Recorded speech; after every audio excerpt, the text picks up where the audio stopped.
各位观众朋友，大家好，欢迎收看11月26日AM新闻，我是嘉豪。我先新闻导数台头先就来报林站。行政院长苏贞昌在今仔宣布讲，针对着美国猪肉进口，要实行5大管理管制，通好来管制美国猪肉。台湾驻美国代表处到当有9个人去念着武汉肺炎，驻美国代表萧美琴也等咧居家隔离。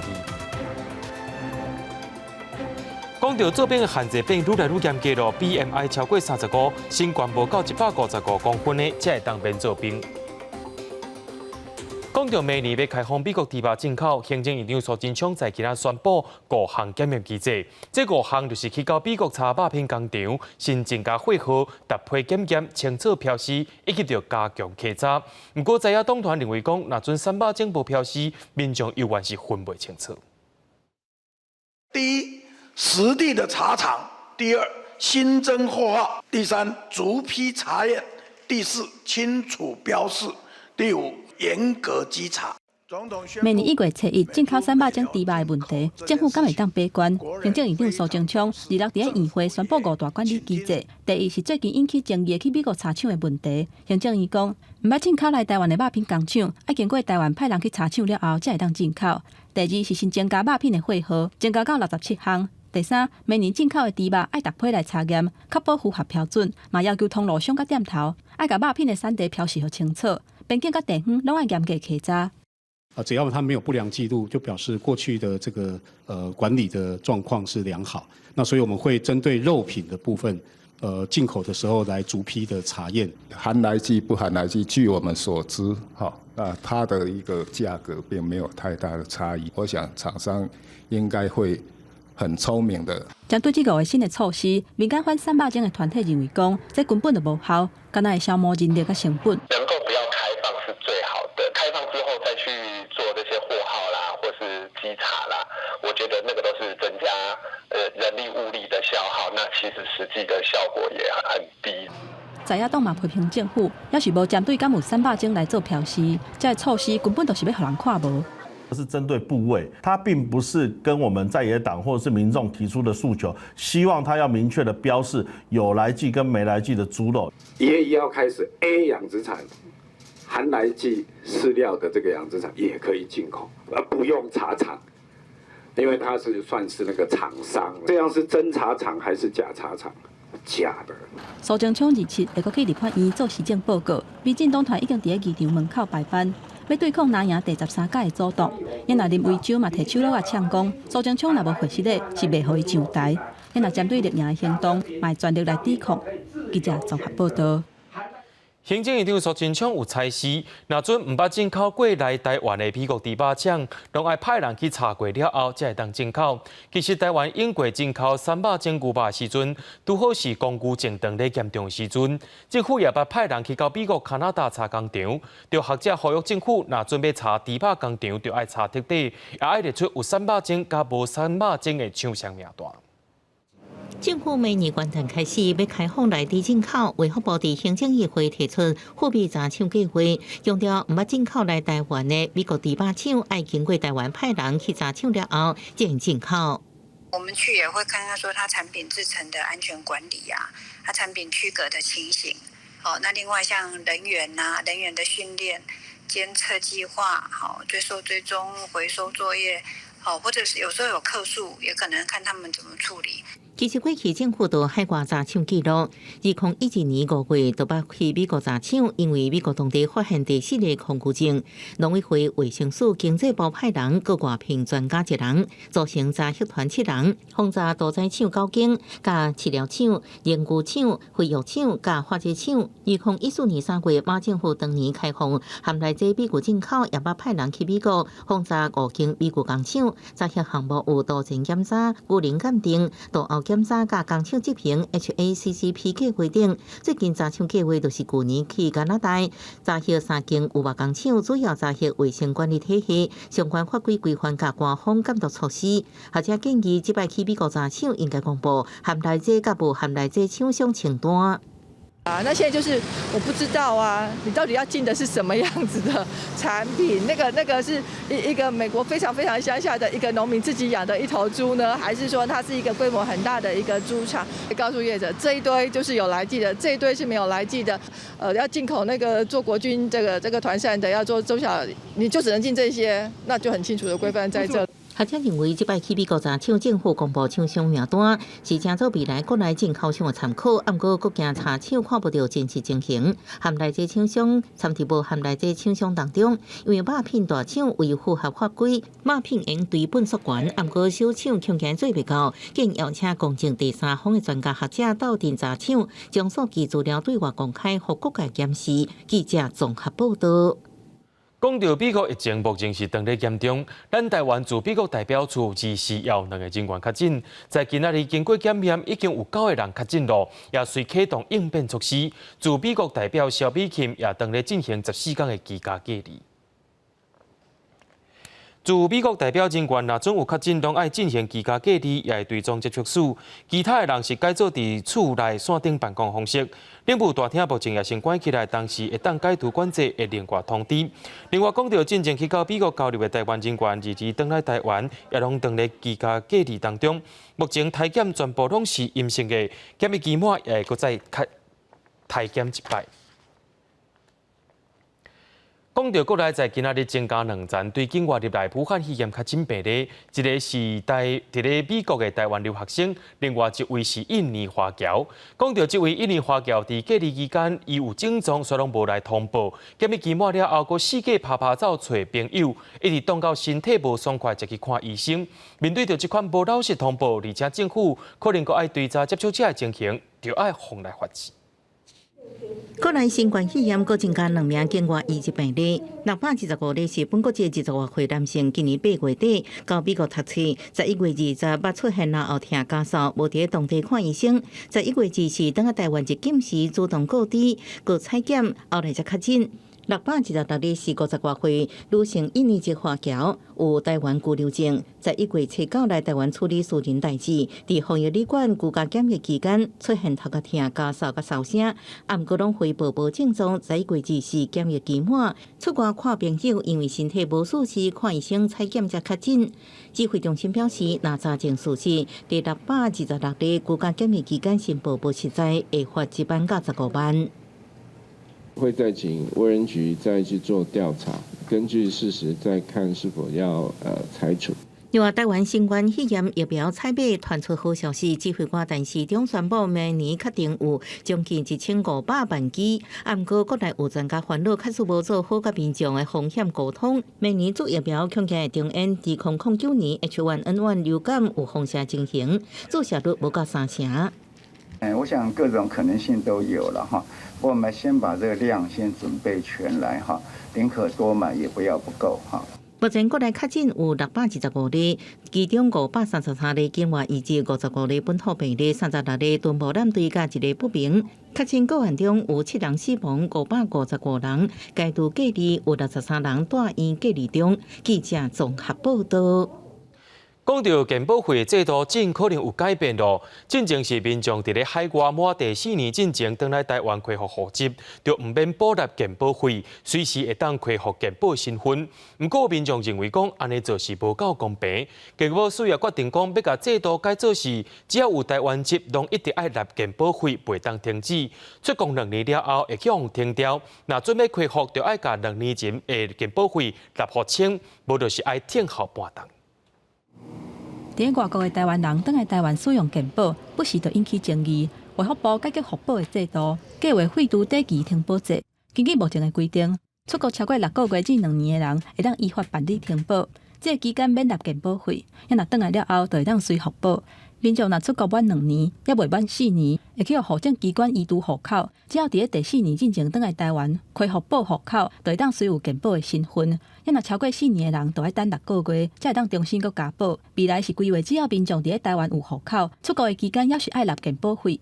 说实在的，因为健保署都有精算这个数据啊，那当然是有某一些人，他们离开台湾的时候，就是变成说停保嘛，然后就是又在外面又要说台湾怎么样那样哈。那当然对于国人来讲的话是，我想他也没有说他牵涉到说他的一个停保，而是说观感不好。有些海外的其实他可能收入或经济条件都来得比本国的人民来得好，但是却可以利用这样的一个漏洞，然后缴纳比较低廉的保费。这也是为什么其实我们应该其实会是赞成说取消停付保。那我们认为其实只要有户籍就应该要缴纳健保费。另外，健保会今年依法应该调整费率，不过所传出健保会顶礼拜开会讨论，因为健保署提出试算的版本，费率起了伤济，委员是无法度接受。一直到明年年底那能够维持到1个月的这样子健保给付的这样一个金额的话呢，试算起来结果呢，它的费率呢是4.97%，4.69，然后调到4.97这样一个标准的话呢，我想大概是就目前的因为疫情影响对社会的冲击之下呢，如果真的是非调不可的话，这是可能呢冲击比较小的一个版本。今年因为受到疫情的影响，民生经济受到冲击。担任健保会委员的吴英达强调讲，几下的委员会当接受去担保啊，不过希望唔通去超过5%。记者综合报道。讲到真侪查甫囡仔拢无想要做兵，国防部近日拍算要修正免做兵的标准，若准 BMI 超过35，身高无超过155公分，就唔免做兵。为什么会增加修改这项的需求呢？目的是要增加后备军人的需求。目前这个草案会继续收集众人意见，不过调研立委说是拢真赞成。国防部预告修正越南体位区分的标准，会进一步缩按免做兵的标准扩大兵员。根据草案新的规定，近时免做兵的规范，原底一蕊目睭调好的视力0.1以下，散动了后验光的度数超过11屈公度。修正了后，还佫加上调好的视力上好的情形无甲0.6个人，还佫有 BMI 原本是31.5以上，修正做35以上。若免做兵的身高嘛为157公分，修正做155公分。我在国防委员会里面也提出来，希望国防部能够针对整体的兵员跟整体的相关的民众的这些健康来做一些评估。那我们也乐见看到国防部也很快速的回应。所以这个时候适度的放宽，好让公平性跟兵员可以更加的扩大，我觉得是蛮适切的。调研立委对越南体位标准做调整，大部分是正面的态度，认为讲放令会当做基本战斗训练的义务役的标准，会当让更加侪人有基本战斗训练的能力，应该是有透动。相关的议题未来嘛会伫草案推出了后，伫国会讨论。主要还是因为作战形态已经改变而且还有基于兵役公平性的原则。那符合我们现在目前的一个社会氛围以及态势必须做一个适当的一个调整。国防部初步调集内政部、药政署、甲训练单位，还有各专科的医学会研讨了后，暂时调整越南体位区分的标准，不过也未定案。若修正草案会公告60天，期间会收集各方的意见，后手会阁调集相关的单位研讨。记者综合报道。立法院教育及文化委员会邀请到文化部进行专案报告，就立委问到行政院要推动组织改造，有可能把故宫的管理转到文化部去。若准故宫要改制，北部的故宫敢会改造花卉博物馆，嘉义的改造亚洲博物馆呢？文化部表示，目前无任何讨论。行政院推动组织的改造，有消息传出来讲。国立故宫博物院伫改造了后，即嘛是伫行政院下底，会改造伫文化部下底。这个消息，文化部长李永德捌证实讲有伫讨论，不过也未定案。26早起立委黄国书即阵文化部处长肖忠宏的时阵，甚至问讲，若改制了后，敢是会推动去中国化，甲故宫改名？伊建议讲，故宫北院会当改造花卉博物馆，若南院建议会当改造亚洲博物馆。鲍委员，这个事情还没有发生，我们也没有讨论，所以我们没有办法去做这样的一个回应。所以目前都还在讨论阶段，也还没有定案。但是现在故宫其实也不排斥了。不过，国民党立委林奕华却认为讲，今仔日文化部专案报告，故宫并无出席，讨论故宫改制还有改名的议题，可能无啥讨动。林奕华委员表示，前一天拄好有问院长吴必察。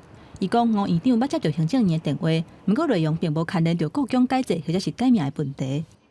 他说，其实被咨询的是各国面对这种国际型的博物馆，大概是在政府组织是怎么样，并不是叫做刚刚说故宫已经说 OK 没有问题。我觉得这个落差有点大。好，那这我觉得也很不尊重故宫，因为他现在并不在现场。目前故宫是伫行政院下底，属于2级的机关。有消息传出来讲，若推动组织的改造，可能会变做3级的机关，嘛有可能会改名。因那文化部是强调讲，内部并无任何的讨论。故宫博物院对这件代志嘛无任何的回应。因那院长吴密察目前嘛无接电话，无法度得到回应。记者综合报道。人讲做好代做阵来，渐渐甲喙暗送对别国去，煞互人当作是中国的飞行机送来。中华航空今夜改变飞行机的外皮，甲 China Airlines 的字缩小。交通部也讲，这台新买飞机是还未完成，外皮部分一定会有台湾代表的意涵。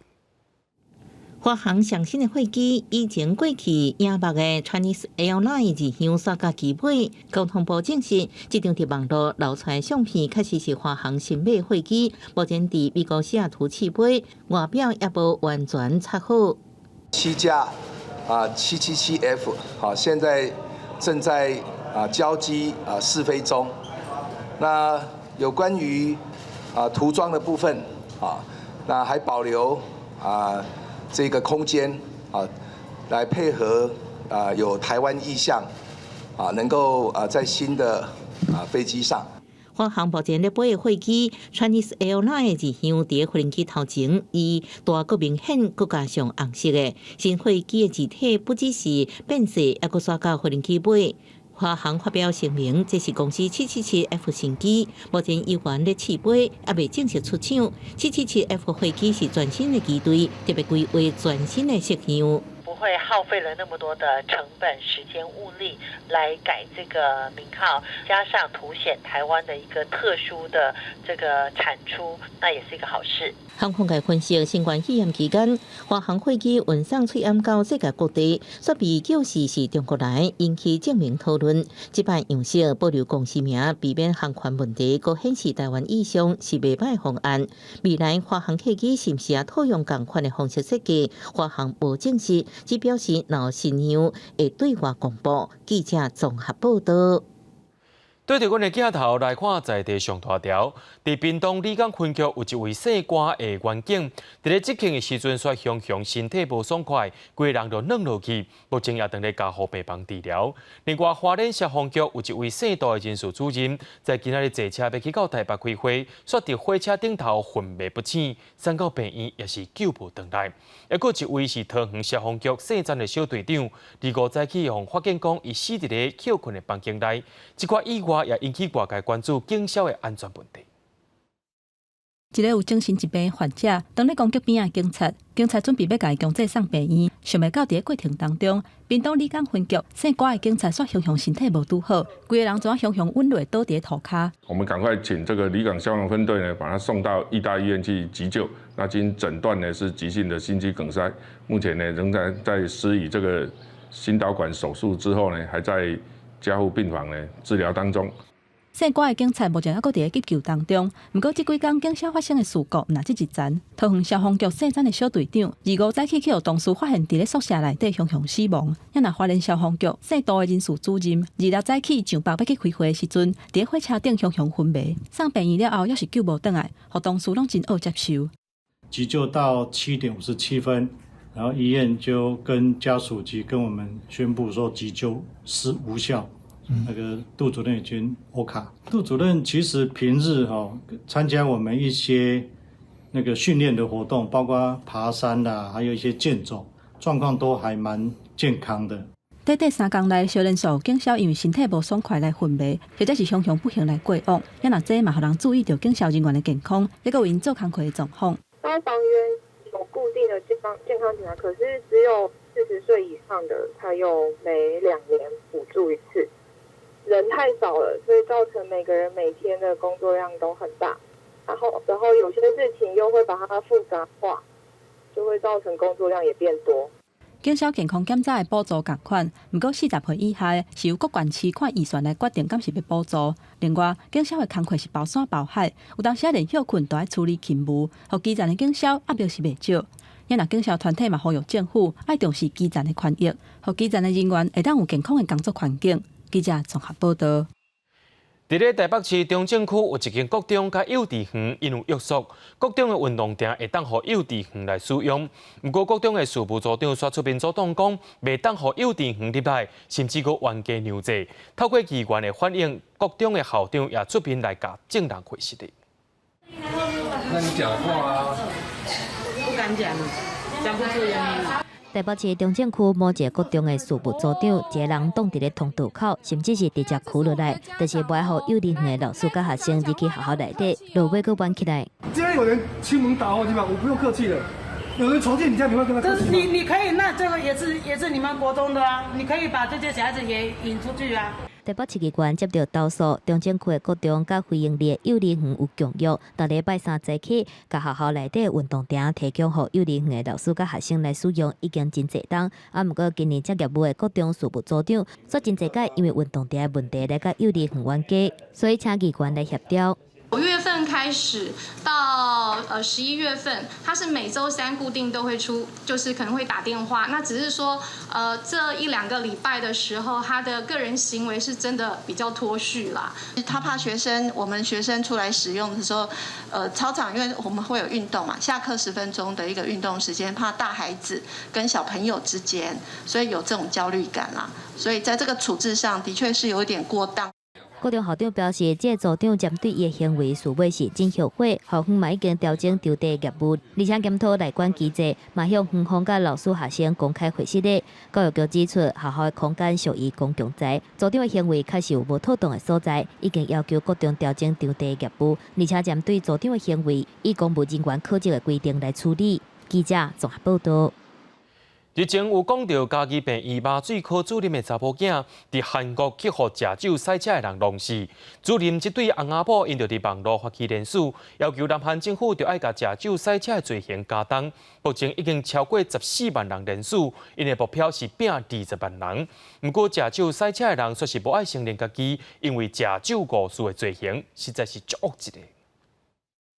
家己病姨妈水科主任陈庆辉伫南韩读博士的查囝，初六暗时伫南韩修女去啉酒赛车弄红灯的驾驶弄着，送病医了无救倒转来。消息传到来台湾，互翁仔某2个人拢真悲伤。想袂到起诉者事尾写批互因翁仔某，批内底拢无讲到伊有啉酒赛车，哪像是想要闪责任。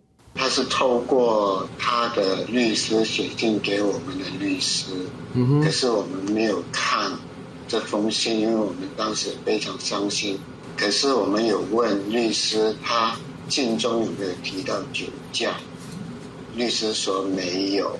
陈庆辉翁仔某伫南韩总统府青瓦台发起联署，希望提悬酒驾刑责。其实南韩目前的处罚比台湾更较重，除了初犯冒刑期甲罚金以外，累犯起诉会当罚2年至5年有期徒刑，也是1000万至2000万的罚金。若是无思想，爱吊照3档；若是有思想，是吊照5档。另外，南韩伫咧2019年6月份，嘛有加重过一届酒驾处罚。酒驾若是造成别人受伤，会当罚1年至15年有期徒刑，或者是1000万至3000万的罚金。若是讲造成人员死亡，就是3年以上，甚至是无期徒刑的处罚。酒驾等同是非常严重的杀人，因为我们的家庭破碎了，我们再也没有以灵回来了。但是我们希望他的死真的不是没有意义的。陈庆辉翁仔某替查囝发起的联署，到26中昼已经超过14万份。若是伫咧12月23之前有20万份，官方就会回应。翁仔某2个人嘛用目屎呼吁各国政府注重啉酒赛车的问题，唔通互更较侪家庭拄到同款的悲剧。记者综合报道。国际上案件头起先，咱做伙来关心全世界疫情。美国目前的确诊病例已经超过1277万人。有专家警告讲，11月26日感恩节，民众较莫出门行大。不过，确实有人无要听劝解，颠倒四界拍拍走，致使疫情是愈来愈严重。连医护人员一直咧加班，要其失当的民众也无法度平平安安度过这个感恩节。700台轿车停伫停车场，要排队来领洛杉矶食食银行所分的食食包。后来你嘛赛车带厝里的人来遮排队。I'm the only one that's able to work. My husband has lost his job. We've been volunteering at the schools. We've been working at odd jobs, but I've been blessed to be able to kind of still have something food at our table. 这个感恩节对伊来讲是特别歹过，毋过毋是干那洛杉矶，新北市高州的阿布奎基都空翕的画面，嘛会当看到有真侪车排队伫咧领食食。根据食食银行机构的统计，全美目前有3500万的家庭食袂饱，若是年底失业率提悬到10.5%，到时阵数字就会增加到5000万。伊讲机场阁开放甲真无用，美国各地机场出现旅客冒险要登去故乡过节。就算讲全美疫情有警报，民众也是想要出去佚佗，有的人甚至拄休热时阵，就已经规划要旅行。We've had our travel plan to Hawaii since the summer, and we have been taking all of the safety precautions of kind of social distancing and mask wearing and kind of quarantining before our trip. We're obviously, pre-tested to make sure that we're, safe and disease-free. 画面内底飞行机是坐甲算袂清，全美航空都反映出民众无听卫生单位的口劝，伫咧感恩节报复性出去佚佗。100万人出去佚佗的时阵，德州过一天先增加14000个确诊，而且宾州破病死去的人数嘛超过1万人。Just one death related to COVID is by itself a tragedy, but imagine losing 2,200 people to COVID within a matter of 24 hours around our nation. 到目前为止，全美致病人数已经超过1277万人，总共造成26万人死亡。自从5月份以来，过一天新增加死亡人数嘛，伫日是头一届超过2100人，病例数量一直创新高，检测量连续干那2成，医疗系统超爆，前线人员真艰苦。We are still having to take care of the same sort of patients that they do in a larger facility with less hands on deck at times. So staffing has definitely been a struggle for us at times with a lot of people working extra hours. I've even worked night shifts and I don't work nights. So. 专家警告，出国旅游、下周探亲等等的群聚活动，会互疫情继续拖。若是民众无自觉好好管理家己，可能耶诞节会有一波更加严重的死亡潮。记者综合报道。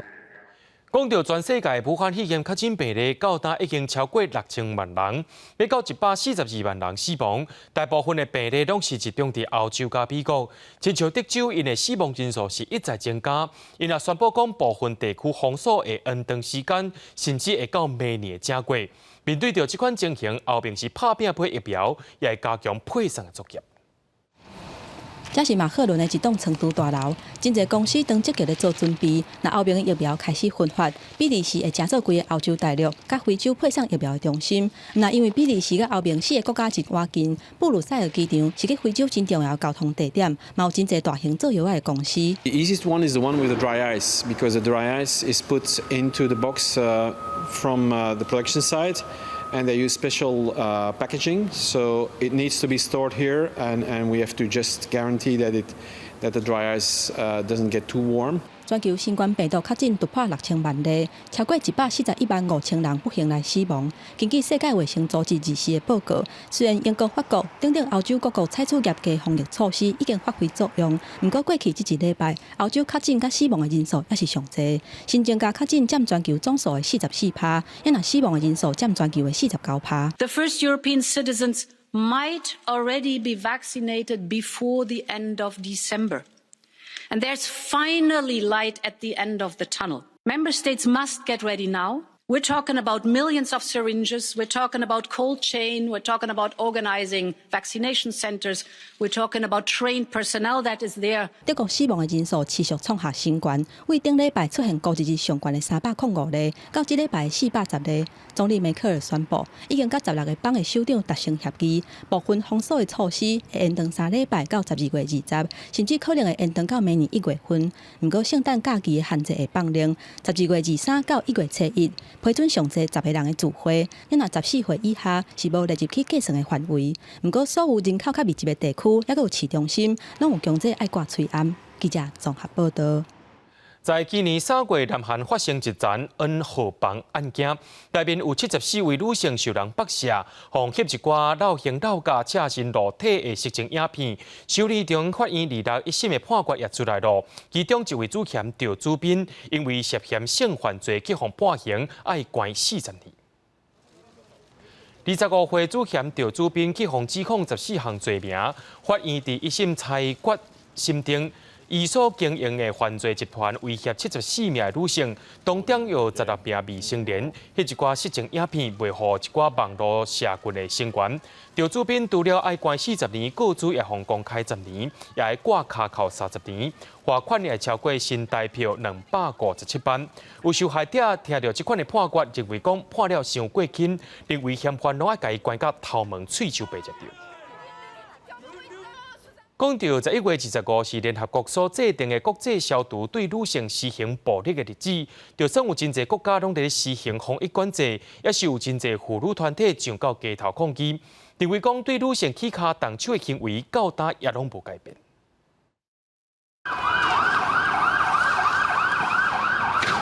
智利首都圣地亚哥的街路，民众甲镇暴警察对立的同时，有民众直接伫街路放火烧物件，不时陪来警察的催泪瓦斯，场面真混乱。同款的场景也出现伫墨西哥。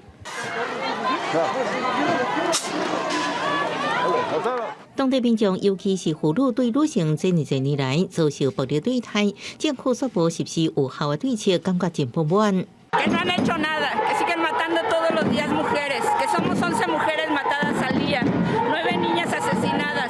墨西哥内政部的统计显示，每年差不多有3800名女性被人杀害。过去10年来，受到各种不同款形式暴力对待妇女比例高达60%。联合国难民署分析认为，自从第一波新型冠状病毒疫情，和各国陆续推动防疫管制以来，全球近一半的人口生活伫封城禁令之下。未少受家暴的妇女无法度脱离施暴的亲人，也无法度向其他女性亲人求助。比如委内瑞拉的统计就指出，以2020年到目前为止，被人抬死的228名妇女，有159人是伫封城期间遇害，显示防疫措施引起社会问题严重性。Bueno, mira, las mujeres en general somos violentadas todos los días, porque la violencia, la que más se ve es la violencia física. Sin embargo, hay otras formas de violencia mucho más sutiles que las ejerce por lo menos el Estado, que es la violencia institucional al momento de que no nos atienden una denuncia. 对充满社会每一个所在对女性施暴状况，欧洲理事会发表声明指出，就算伫高度文明的欧盟，依然有1/3的女性受过肢体暴力甚至性暴力，而且疫情致死的封城，确实也让妇女受暴更加严重。所以各国爱透过社工甲医疗体系，建立妇女受暴的警报机制，来保护妇女的人权。记者综合报道。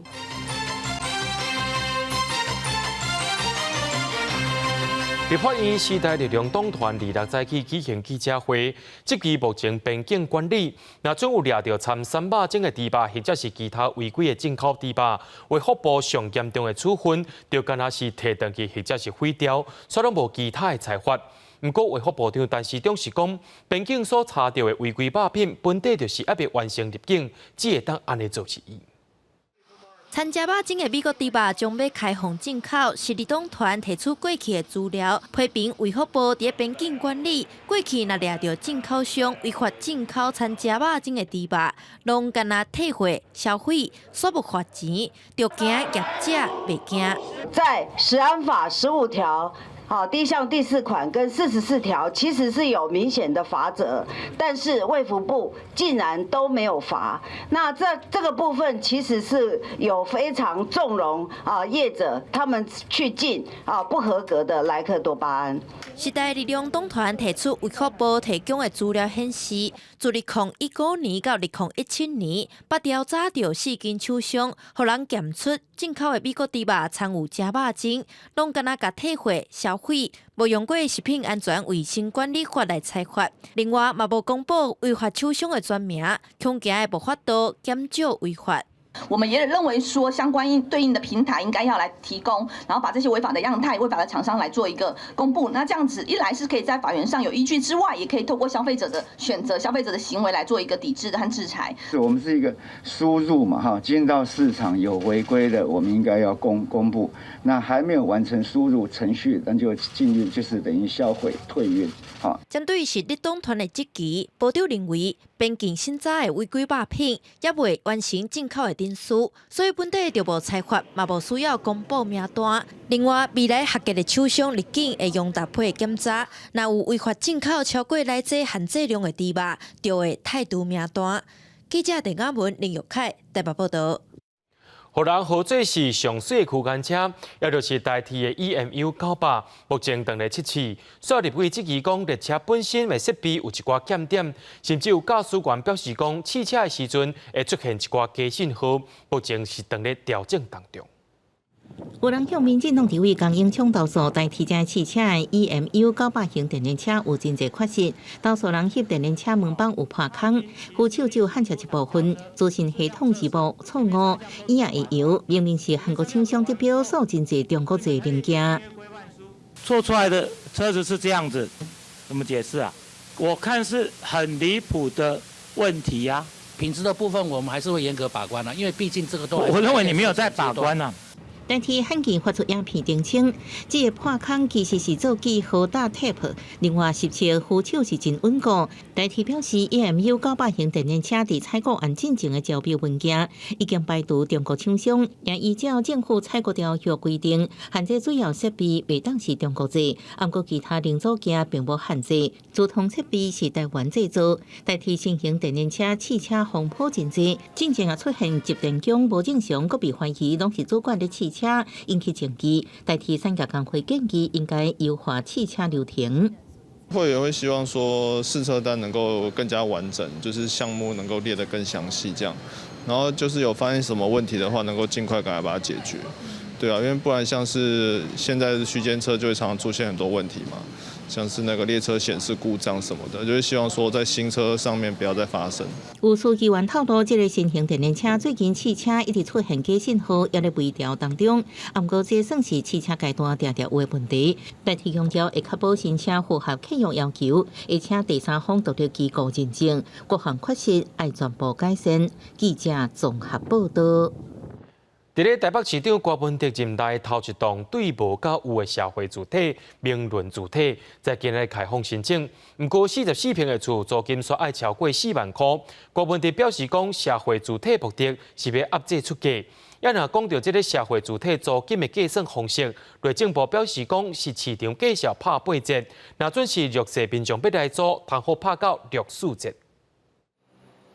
房间的光线真好，而且阁是绿建筑。嘛，我近宜山捷运站交通真利便。台北市长郭文哲任内头一座对无到有的社会主体，总共380户的明伦主体，2日开始开放民众申请，其中3房型44平租金超过4万块，嘛引起质疑讲无符合极大正义。郭文哲讲起主体是为着压制厝价。那如果达到将来占总户数的5% 的时候，它就可以有效的抑制房价。那我的这一个房间就是2万多的价格，这是2房型的。那基本上，就不知道各位有没有租屋的经验？如果是12000多块，在其他地方你大概只能租一个套房，或者是不会有这种坪数跟这一种设施。郭文哲表示，台北市社会主体租金至少是市价拍85折，甚至搁较低。若是3房起的租金去风险伤贵，会当对民众的申请意愿看出来。根据统计，台北市都发局头一天已经收到172件申请，要申请1房的上济有135件。若是受到关心的3房现有45户，但是目前仅4件申请案。有立委关心讲社会主体租金敢有确定的计算方式，内政部回应讲，一般的做法是市场介绍拍8折，弱势住户是拍64折。如果你说是打8折4万块的话，那原来没有打折，不就变5万块？就当地的新屋的租屋行情，差不多就是这样。台北市都发局指出，某些社会主体同款有3房型，坪数搁较大，有51平，租金嘛超过4万块，全部已经申请满，显示讲有这个需求。若是为着让社会主体会当延续经营，每3年联动式的检讨，而且嘛调整目前的规划设计。搁有施工当中的主体，立委表示，政府应该想办法，让税厝的介绍搁较及时嘛公开透明。记者综合报道。高雄市政府伫昨宣布讲要开放爱河，而且是24点钟要互民众使用。不过在今仔日却改变政策，是因为安全的问题。而且也宣布讲一开始先开放互船仔类的互民众去使用，而且是对早起10点到下晡5点半，也限制讲民众袂当落去爱河受水。会当看到画面内底有真侪学员穿救生衫伫咧过船，边仔还有镭射喷船和竞速两船嘛伫咧爱河遮出现。高雄市25宣布要甲爱河的使用权献互民众，也就是讲民众若是用手机扫 QR code， 向观光局登记实名制了后，若是有穿救生衫、使用器材，得当自在享受水上活动。险险的，因为我是被人家弄下去的，所以我在担心之前已经在下面了。爱河算高雄一个地标吧，所以我觉得如果开放这个活动，会比较受到大众的关注。不过，就算有穿救生衫，也是有水质甲安全性的顾虑。原本计划爱河要全面开放，观光局决定第一阶段，敢若开放用手过船的铺具、天高船甲风棚等等的种类，而且都全时段24小时开放，改做逐天早起10点到下晡5点半。水下的部分嘛，敢若限制伫咧爱河高雄桥到七贤桥之间。过来，因为水质无达到适合人体皮肤的程度，个人游泳是无开放，团体部分是爱申请。评估自己到底会不会怕水，像这种水域基本上都踩不到地。爱河水域是第一次的开放，所以对我们来讲也是战战兢兢。我们希望民众可以很快的亲近这个水域，很快的去享受水上的福祉，但是我们同时也要保护既好奇又兴奋想要参与的民众。安全设备的方面，观光局强调讲，现场会有救生裤、救生员，还有加强海边保全的巡逻，而且自即马开始一直到2月底进行第一阶段开放。上尾的目标是要开放爱河全流域，鼓励市民加来亲近爱河。记者综合报道。人讲内行看报底，外行是对人买。屏东东港渔会最近伫网络顶头发现有中国厂商广告，讲伫咧卖屏东的樱花虾，也就是花壳仔。不过相片却是赤尾青虾，这两种虾的价值是差不到10倍。东港渔会就发表声明，爱消费者注意，千万唔通互骗去。渔民赶咧甲一箱搁一箱拄啊了转来的花壳仔送来拍卖市场，等要卖一个好价钱。5800，这个月初9，东港花壳仔才开始了，想袂到网络顶面出现一篇广告，一位展场穿中国白光衫的查甫人，伊手提白色的虾米，讲伊卖屏东花壳仔，希望大家斗相共一个。这篇广告传来东港。渔民同人知。啊，含迄个樱花虾，含迄个才会怎样讲？伤过下嘛啦，迄伤过下嘛。迄一顿茶搞出来。樱花虾规红头白身啊，规只拢透明。啊，这就毋是啊，这夏威夷啊。你看就看有啊，佮相差足多啦。市场的头家娘一个看相片就知影，广告内底是假的花壳仔，其实是一般大家食的虾米，就是赤尾青啊。伊甲正港的花壳仔价小差10倍。伊这个虾啊的颜色泽就唔对呀吼，第二就大细就唔对呀吼，啊甲伊讲咱个屏东是一个岛，啊嘛唔对呀吼。东港渔会总干事表示，全世界敢若日本、甲台湾的东港、甲房山沿海才掠得到花壳仔，即马嘛有制限掠花壳仔的数量。今年虽然受到疫情影响，不过平均一箱5000到6000的价钱嘛算袂歹。其实唔拿假广告，以前嘛捌有人甲虾米染红假做花壳仔咧卖，民众的目睭爱爬较紧，唔通互骗去。记者陈家军、刘伟哲，屏东报道。讲到国宝鱼后代伫南投下湾溪流域活跃3年，族群的数量也已经超过4600倍。不过，所有民众却甲车开入去下湾溪捕捉。林务局当时林管处初步认定民众无违法的部分。不过，这已经毋是头一摆啊，未来可能会设一个挡车的设施，防止车搁再开入去。短短半点钟内，都袂少沙坡仔咧徛乌托摆，开入去河环溪的步道，毋但规个土粉蓬蓬涌，空气嘛规拢是汽油的味。检举的民众认为讲，安尼影响到生态。不过主管单位当时林管处是表示，防检举的人并无明确违反相关的法规，无法度来裁罚。如果我们有发现到它有丢弃废弃物或排燃污染源的部分呢，我们会依照森林法处6万元以下6万元以上30万元以下的这个罚金。这一次他们所进入的区域范围其实并没有位在于所谓的自然保护区的范围，没有办法实质的有这样的一个他们有这样违法行为的证明。当时立管处表示，因为毋是头一届有车驶入去河环溪的步道，虽然无犯法，不过也是烦恼生态互破坏，所以已经甲太鲁阁国家公园管理处、甲雪霸国家公园管理处讨论，除了会安哪吒等等的设施，嘛会定出相关的禁令。会做一些栅栏来限制车辆不要再进去太里面。第二个就是我们会设一些告示牌，是说提醒民众说欣赏风景的时候要减少对环境的冲击。因为河环溪的水域嘛是河带的保育地，雪霸国家公园管理处提醒游客，要尽量避免干扰到生态。然后开车或是骑摩托车进去的时候，它的重量，它的那个会对它的土石松动会造成比较大的影响，就那个溪流生态会造成比较大的一个扰动。河环溪的步道应该是当地居民咧依护水源的路，步道的上尾端就是河带的保育地。当时林管处表示，若是民众乌白直接起火露营，上重会当罚30万；若是造成国宝鱼死亡，会当以野生动物保护法，上重处2年以下有期徒刑。记者综合报道。伫咧斯里兰卡一个国家，因为宗教因素，象是受到法律保护的动物。不过，一个大型的粪扫场就设伫咧野象的保护区附近，逐工拢有象去遐捡粪扫找食，也捌发生野象食物中毒的问题。粪扫场内底乌暗满天飞，10多只象用片并粪扫场内底物件食。斯里兰卡东部野生动植物保护区因挖一个粪扫掩埋场。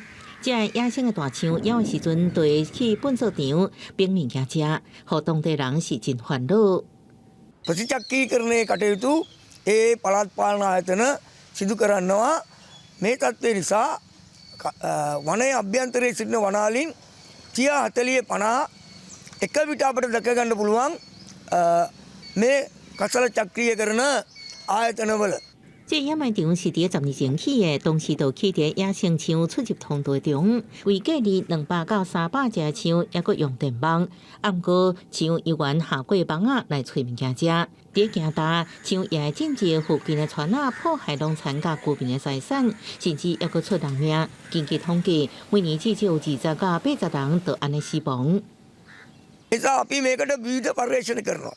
උදාහරණයක් විදිහට මේ අලියගල් ක්‍රමේ සාර්ථකයි කියලා අපි දැන් විශ්වාස කරනවා. එක ක්‍රමයක්. ඊළඟට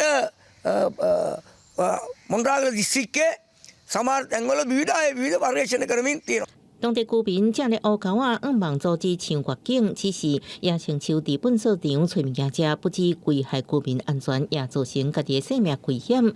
未少象食入伤过济塑胶制品，引起健康问题，甚至死亡。该法违体了后，也可能伫未来底发现塑胶制品，甲无法度消化最稀死。当地官员统计，2019年就有361只象死亡，创新高纪录。因为农村农业的发展，互自然栖地减少，也互象甲人之间的冲突愈来愈严重。记者综合报道。嘉义县文化基金会今年头一摆用戏剧方式推广艺术落到乡镇的计划，用2个月过戏剧课程，甲社会时代甲学生囡仔搬戏，唔但增加正人的互动机会，也互学生囡仔更加了解地方的故事。到倒摆徛来台顶搬戏，社区的时代甲学校的囡仔做伙演的戏，互台下的观众大家是看甲笑嗨嗨。正式演出的前几天，这个时代特别牺牲中昼休困甲做事的时间，陪囡仔做伙排练。带咱兜无小朋友真济啊，吼！啊，你若来带遮吼，啊有小朋友安尼，大家安尼做伙安尼，蹦蹦跳跳，安尼感觉讲足趣味的。嘉义县中埔乡石人社区的时代表示，戏剧演出互因原地逐工无闲做事的生活增加新的变化。囡仔下课倒来，嘛较有开讲的话题。虽然感觉袂歹，但是想着爱表演互大家看，实在是真紧张。算讲虽然的故事，是讲阮遮出什么叫顺啥安尼啊，拢讲出来啊，所以今日就做一个表演安尼啊。有听过阿公阿妈讲这些故事吗？没有，是因为那个接触这个要演这个戏才知道的。这出戏总共有30个人共同演出，甲大家演戏的老师都表示，伊拢无受过演戏的专业训练，所以因的故事表情，别人嘛拢无法度模仿。这些故事都是从他们自身里面去发想，然后从课程里面慢慢引导他们练习说他自己的故事。那其实这次戏剧下乡是我们第一次首度尝试，那我们希望把这个戏剧带到这个社区跟学校，教导他们一些肢体语言，然后让这个偏乡的小孩跟长辈，他们可以一起共演一出戏。为了协助社区发展家己的文化，嘉义县文化基金会推出艺术路乡的计划，用社区在地生长的基地做脚本，是大甲囡仔做伙演戏。唔但是大有机会分享因的故事，囡仔嘛通好更加了解在地过去甲文化。记者林慧婷嘉义报道。讲到台语内面有真侪外来语，甚至华语内面有真侪语词、真侪语法是受到台语的影响，而且这款现象也拖对别个国家去，这代表讲语言是会变动，也会传播。咱做伙来看这个现象。生活小撇步，选举出奥步，这拢是生活中接出现的技术。中央研究院副研究员肖素英针对香港、澳门、中国、新加坡甲马来西亚这5个国家的报章媒体研究，发现撇步甲奥步的讲法其实是来自台湾。以这个奥步甲撇步来讲，奥步伫即卖的使用就是个人看会出来是基本上就是咱台湾的影响，因为就是个用这个引号啦也是后壁佫挂号一个说明。肖素英整理2014年到2020年的报纸资料，发现香港、澳门、马来西亚拢有出现奥步的使用，而且大部分拢是伫选举的新闻。另外，像是走路，其实嘛是受到台语的影响。走路伫华语，即摆人讲跑路嘛跑路其实伫华语内底。本来伊的意思就是真正常，真正常的就是敢像跑步啊，伫车路顶头，迄个真啊即款的。但是甲伊当作是讲要去逃亡啦也是讲去人诶要迄个笑要咪笑还是啥款即种用法就是受到咱台语的即个走路的影响。这篇报道将肖素英教授的研究资料重新整理发表，背后的团队是来自中研院创立的科学知识网站。这篇文章，团队平均爱用近2个月的时间采访，要将深奥的学术论文用轻松的方式和民众理解。那我们从这个生活经验出发，然后再把老师的研究，然后我们会把它拆解成不同的，可能有一些是图像的方式，有一些是解说的方式。然后有一些是可能老师的转述，那透过这些不同的叙述方式，然后重新把它整理一篇可能是很好被理解的报道。为肖素英教授的研究资料，会当看出台语对现代华语其实有部分的影响。肖素英嘛讲，除了流行词的使用，生活中嘛爱定讲，对这个语言的保存甲推广，才真正有帮助。记者杨淑静、谢桂林台北报道。明仔载天气是好也是歹，做伙来看预报，您就知。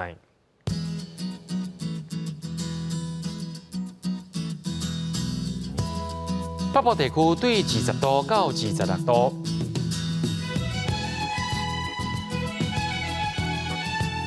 中部地区对20度到29度，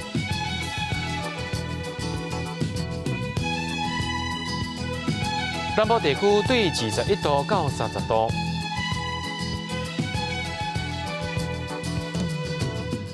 东部地区对20度到27度，咱来看外岛地区对18度到26度。感谢各位观众朋友收看今日新闻，我是嘉豪，马仔同的时间咱再会。